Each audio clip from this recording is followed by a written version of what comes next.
Good day, learners, and welcome back to our English 3. Today, we're going to learn a new lesson. Let's begin by reading the words. Bring, carry, clean, draw, drink, laugh, cut, pick.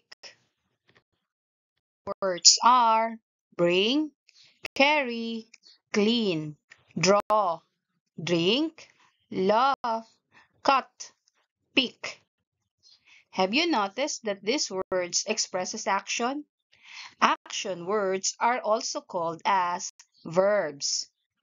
It is. Choose the correct verb that will complete the sentence. Jessa and I blank the mangoes carefully in Mang Jun's farm. What do you think Jessa and I do to the mangoes?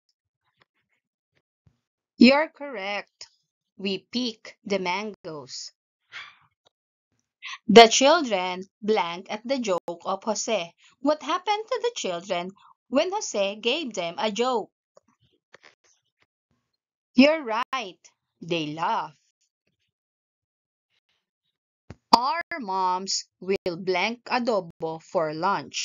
What will our moms do to the adobo? That's correct. The answer is bring. My friends blank water hurriedly after getting anahaw leaves. What did my friends do to the water? You got it right. The verb is drink.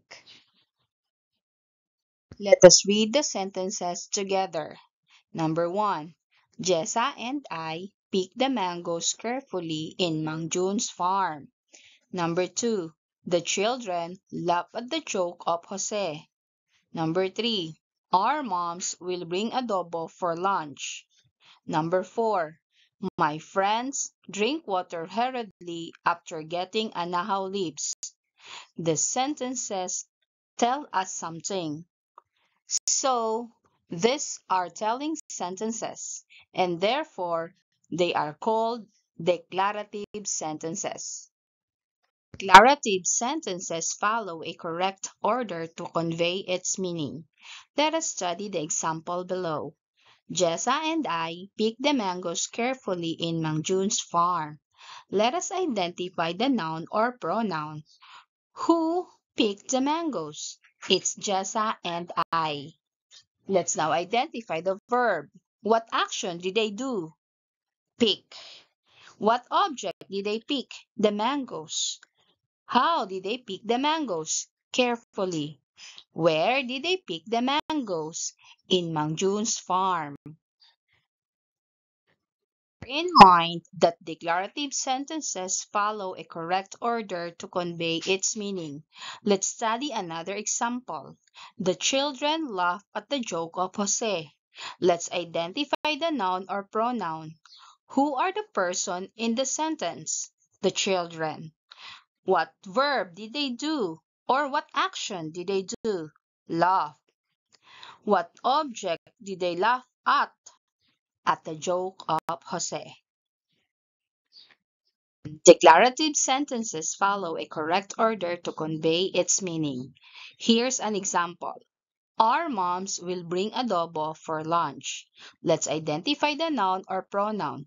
Who are the people in the sentence? Our moms. What verb or what action will they do?